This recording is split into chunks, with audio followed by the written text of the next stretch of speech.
only I could sink lower and lower, all the way down, until I'd wake up again.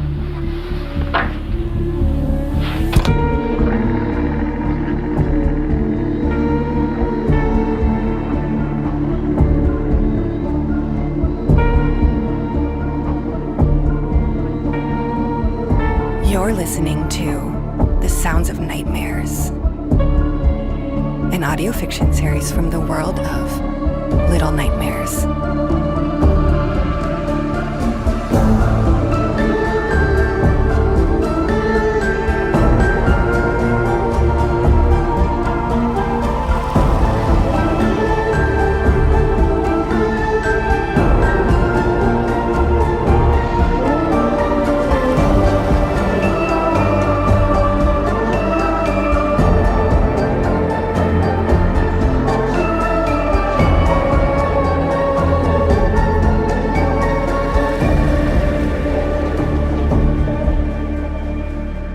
Chapter 6. The Lonely Way.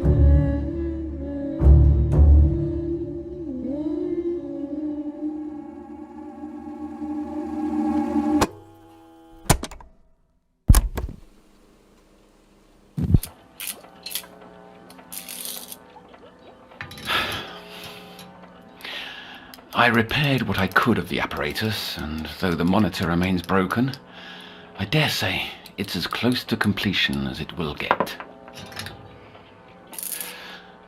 I installed feedback resistors to maintain signal fidelity between host and guest, though who knows if it can hold off that leering horror from the other side.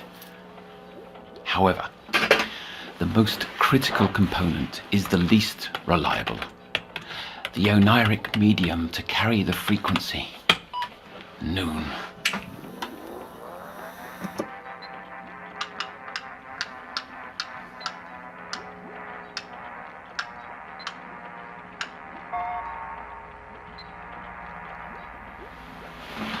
Two nights prior, I feared she was lost permanently.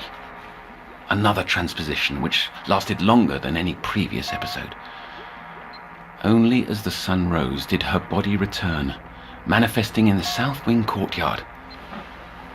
Ever since, Noon's been confined to her room under continuous observation.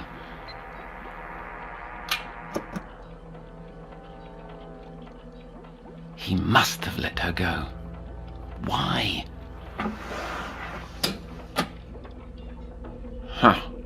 To toy with me, so that I might feel powerless.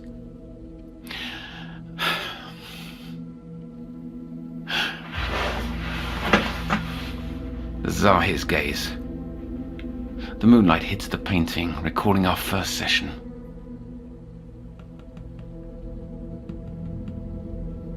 Yes. The image is clearer than ever. She will be my astrolabe, my guiding instrument to locate distant shores across an ethereal ocean. If I cannot get to the ferryman, she will bring him to me.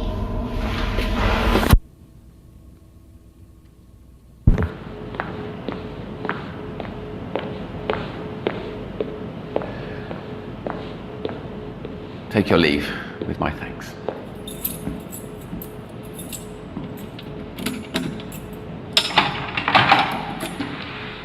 Now what?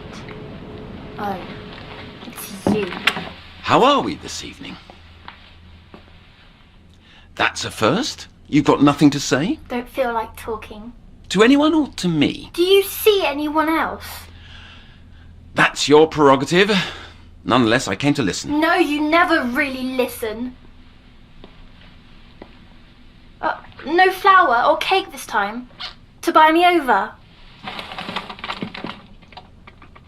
I shouldn't have told you. You don't believe that. I know your lies well enough by now.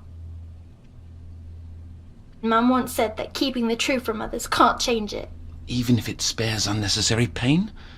The growth is likely benign, harmless. No, not knowing hurt me more. I didn't know a tumour was growing in my brain. but I felt it this whole time. You're fibbing again. It's not benign at all, is it? I don't know. What I do know is that the body often knows something's wrong before the mind. The key is learning how to tune into its station, to listen. That's your specialty, counsellor. And now is the time to open our eyes and ears to your body. The time to let me in. I'm rather done with machines, with tests and with you. It will work, this apparatus. Finishing it has stretched the bounds of my knowledge, which I vowed from day one. It holds the capacity to connect our brains so that I may see through you into the nowhere. I can help you like I've always promised, but only if I can speak to the ferryman. Who? The candleman. No, you said ferryman. Why did you call him ferryman? That's what she called him, isn't it? Cece. She saw him too. That's why he's the only one who can help me understand. Understand what? Everything! I've been poked at, studied, talked at, and hooked up to medical machines, and for what? For... my head! A fire burns in there, and I want to sleep. But I'm afraid at the same time, and that nurse is always interrupting! My machine requires you to be asleep, Noon. The dormant brain generates theta waves, patterns which the device uses to align neural pathways through a computer interface. Once our brain waves are tuned... Well, do you remember when we considered mutual dreaming? This facilitates that experience. I don't understand anything you just said. We can face your monsters together.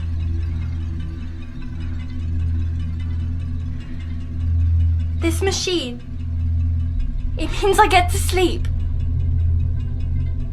Deeper than ever before.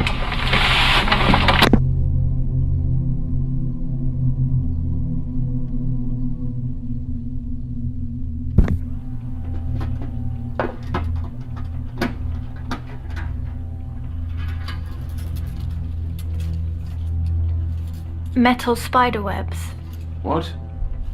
Oh. These are resonator caps. One for each of us.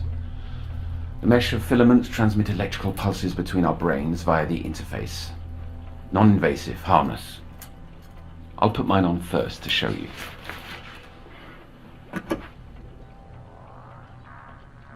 I've changed my mind. I want to go. There's no going back. Some sweets to put yourself at ease. Take them. 3. I don't want any. My stomach feels so ill. Take them! All right. As you drift off, let's start as we always have. Where did you travel the other night? Last time you slept?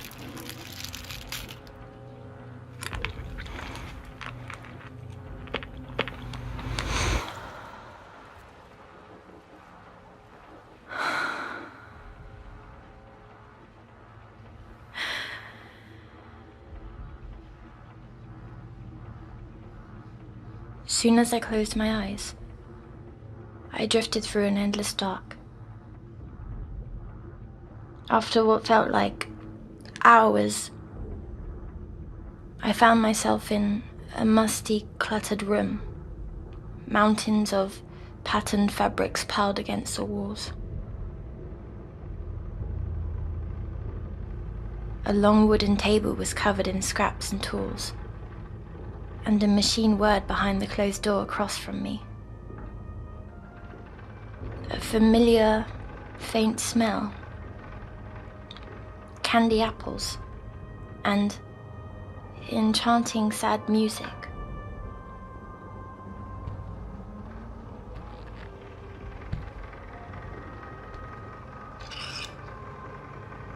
Against one wall was a rack packed with clothes. Too big for me, but just right for the armless, faceless mannequins around the room. They even wore outfits already. A white wedding dress splashed with dark stains. A purple suit and red bow tie. On a third mannequin, a black velvet cloak.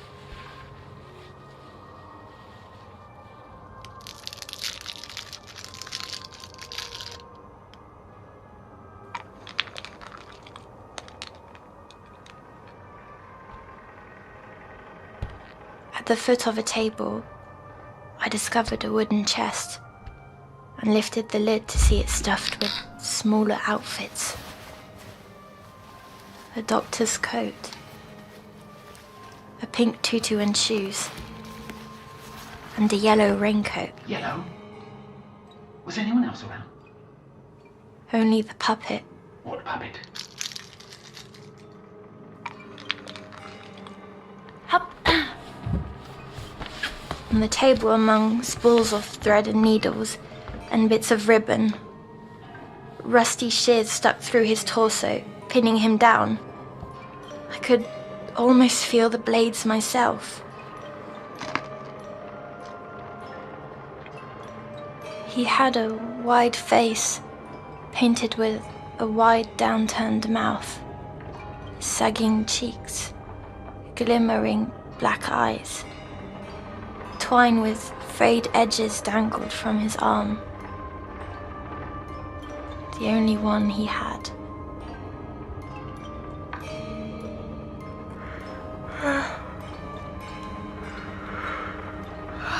His clothes were rough worn, dressed like one of those carnival people at Rusty's show.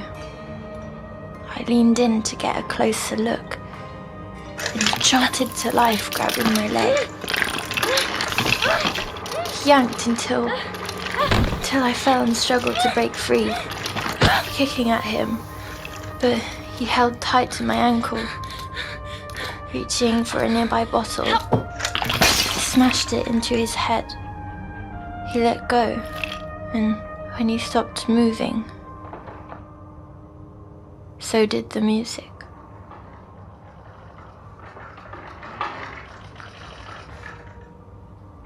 I jumped off the table into the wooden chest from before. With the lid shut, I spied through the keyhole a new kind of mannequin in a beautiful dress stood in the doorframe, her back to me. Sleep, your distinctive sleep.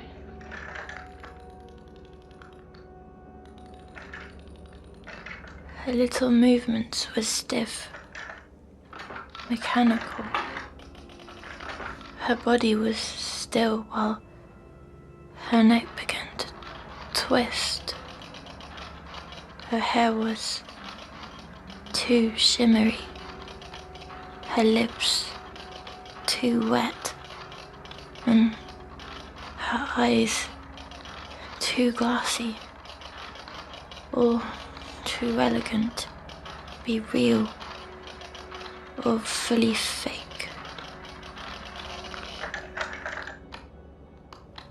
When her neck turned all the way, she saw the puppet on the table, the broken bottle. She started jittering. I burrowed into the costumes, trying to make myself invisible.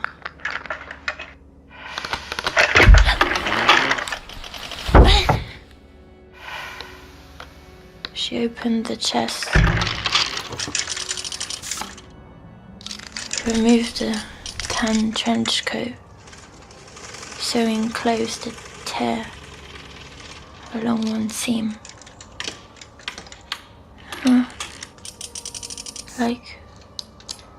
Like the nowhere had been sewing the pieces of me back together, strong again, pain-free.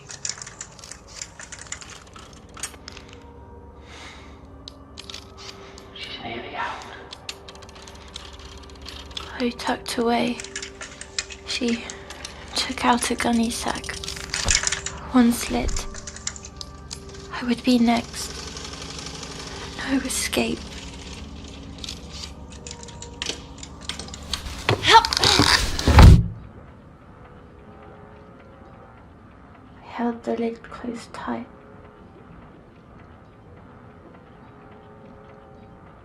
But I can't keep it shut forever.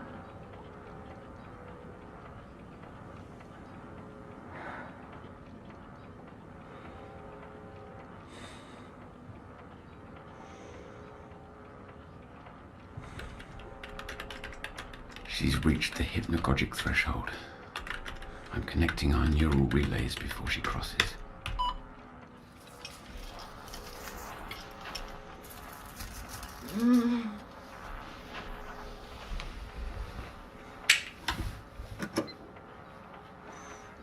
Harmonizing the frequencies, then I can put myself to sleep.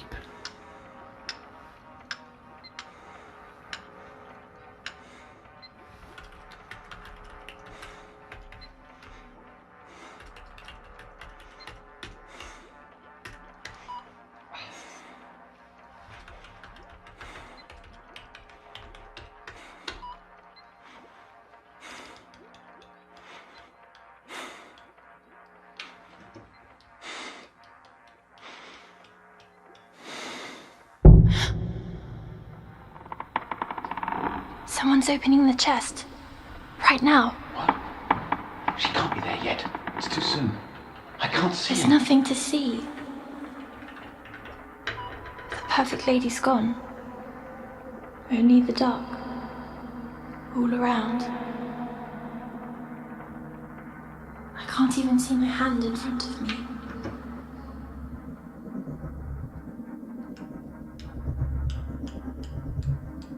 Asleep and awake. Both at once. It appears so. Normally this occurs only under certain conditions. Yet somehow that's happened now. It's better than I'd hoped for. Don't do anything yet.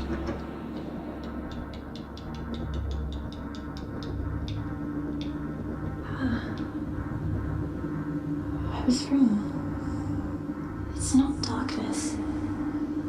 It's a kind of mist. A mist so black and thin it only half exists. Oh. That's where I am. The halfway place. You're in the threshold. Wait for me, no. Wait. I've been here before. With the candleman.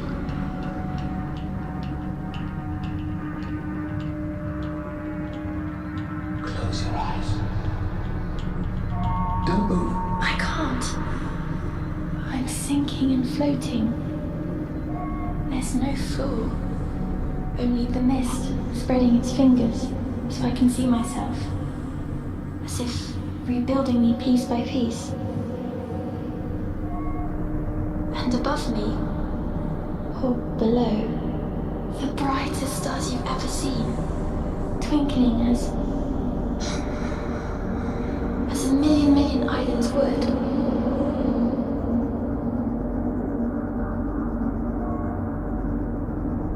I feel I've been going for ages, yet I'm not tired at all.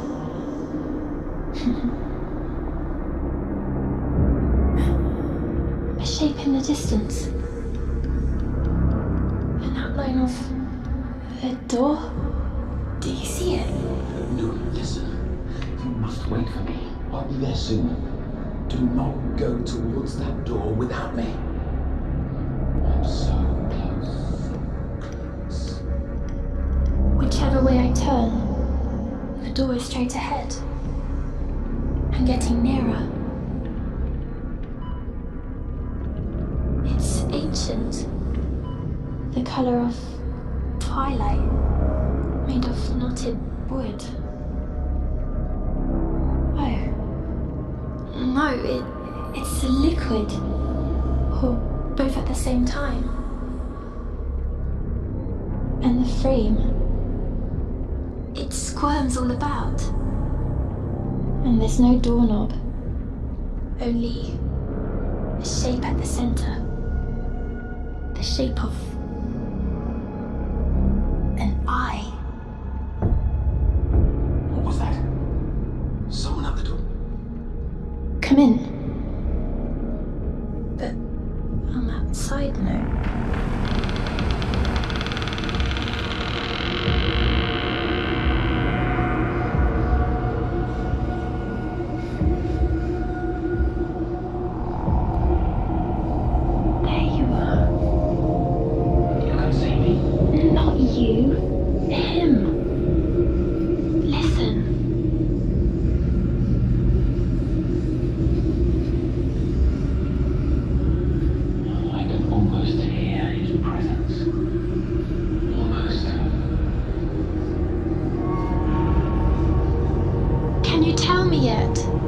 Why me? Why? Did you take my sissy?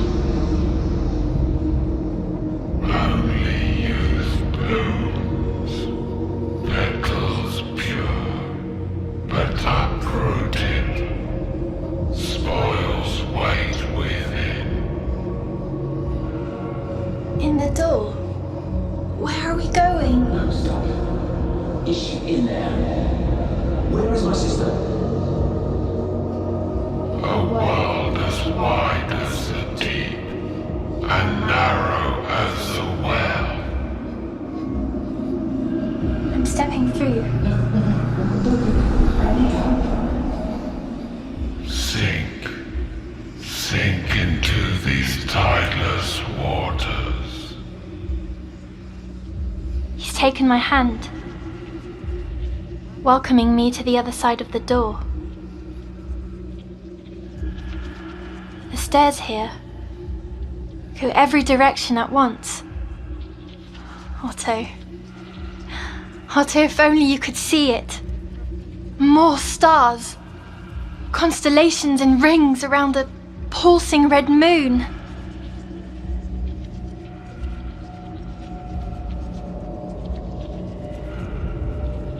No, not a moon. Not stars either. They're all eyes too. Every size and shape you could imagine. Watchful, shimmering, blinking, their light dripping down into the dark mist. I feel them looking at me, into me. And they like what they see. Don't let the door close. Leave the girl. Please leave her with me. The counsellor, he wants to come. Too long in the tooth. I feed the spectrum's other end. I don't understand. Oh, he's been talking to you this whole time. I earned this. All my life I've waited. Let me cross very well. You hear me? Invite me to your... Otto says, A toe dipped, but to plunge you must be pushed.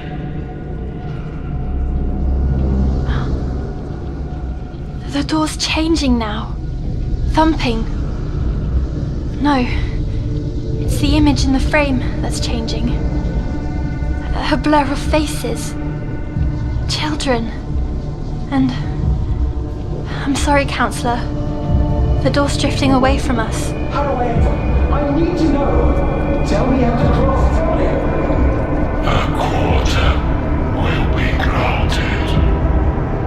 The toll set in torments, not yet paid.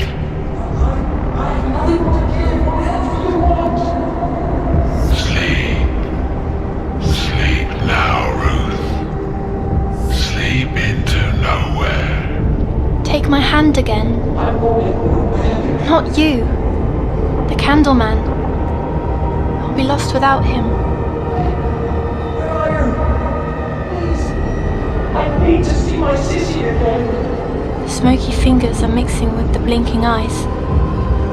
And the moon is opening up, swirling all around. I feel like me again. Give her back! Give her back! Do not go without me! Give her back, damn you!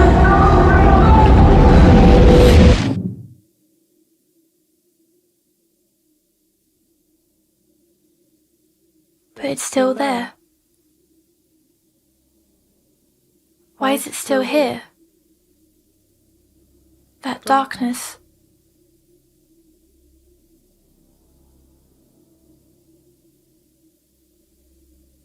That's the secret. It hides in this place.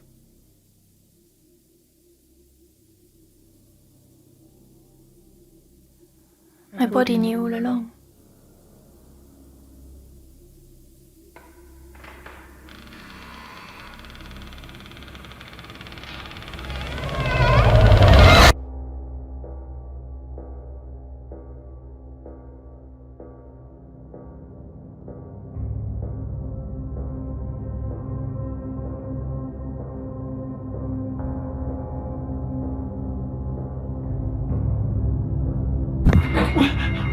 Where are you? No! Please!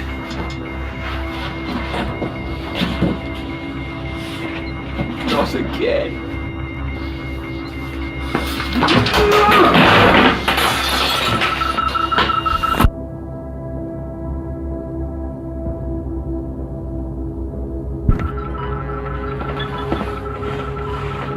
She abandoned me. She wanted to get away from me. Oh, Sissy, did you abandon me too? No, of course not. You wouldn't have. You wouldn't have. How could you leave your little brother behind? Oh, no, you wouldn't have.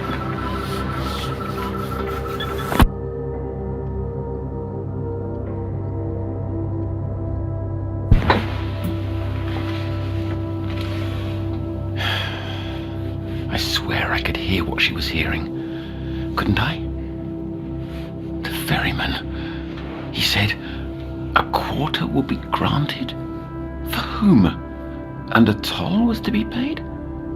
To enter the nowhere? Is that right? It could have been meaningless drivel. Another trick.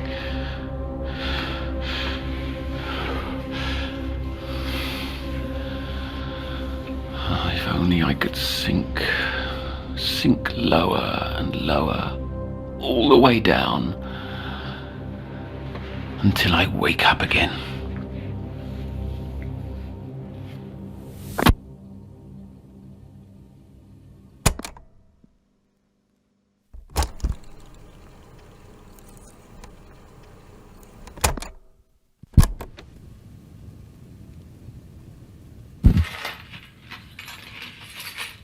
What a terrifying burden this is, knowing the laws of space and time are blithe to themselves.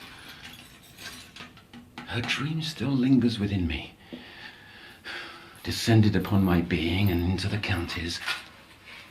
I've done nothing but weigh his words over and over. If the ferryman spoke some arcane truth, there's another way to cross the threshold. And when I do, the path will have been paved with bricks of fear. I will review every tape, uncover every secret. The answers lie therein. So nearly, so nearly was I swept away. Ethan, you shouldn't be out of your room. Oh, somnambulism. Your dreams have led you to me, then. You're sleepwalking, that's all. A common parasomnia in children. But if it's a new symptom, that could indicate something has changed.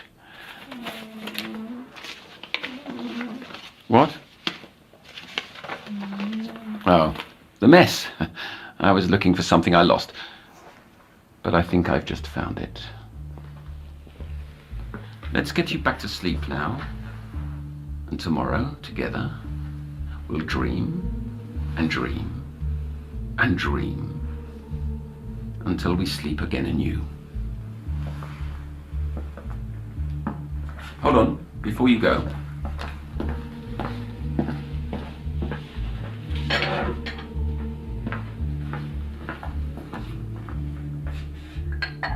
Take one, my good boy. That's right.